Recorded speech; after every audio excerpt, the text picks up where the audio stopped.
Basta mao na gini ang manguna sa tong intro, ugang sabaw init pa kaayo ay butang sa nang kutsara diha kay murag lami kay pasingot ron. Speaking of pasingot, duka ng kutsara diha kay sugdan na nato ni. Uy, perte po do. Di ba masipyat eh. Pakondisyon ta mga choy. Sige, pakondisyon diha. Still na sad natong lupad-lupad diha kung mao pa ba ang balik sa ibe. Kung saan yan mo. Maayo.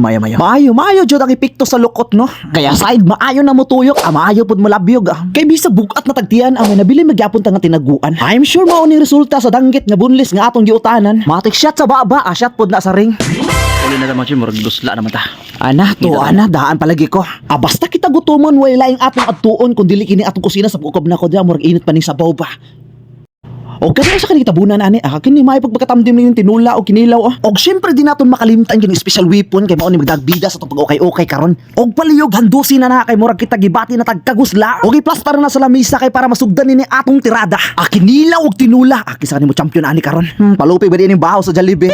Aside sa tinula og kinilaw, usapod ning sabaw ang hinungdan og rason nga kita matagbaw. Alabi na itandim nimo kini bahaw og sabaw ang makaingon jud ka nga awa na laing hanapin pa. Siguro mao na ni ang mga panahon nga aton ni pukusan ang atong pagiging content creator, kamao po ning gi-request sa kadaghanan ang pagiging vlogger atong pukusan. Kumbati jud time sa ngano nakaingon man ka nga imo nang pukusan imo pagiging content creator apaka lang sili sa pagkakaron dili pa ta na makasulti bangay sa part 2 kay dito ta magpahungaw kay sa pagkakaron kini sang tinula o kinilaw mo kay atong pahimungtan mao na nga di nato sa gulan og mga pag-imot-imot diha walay time sa kaguol karon ang atong time karon mao sa pagkaon mao nang steady ka mo diha kay basta maayo lang ang panahon ug naalan tay kubkubunon kita gyapon magpadayon mao na ginanglan ko sa suporta para sa ubay-ubay nato nga kubkubunon. That's all for today mga choy, God bless.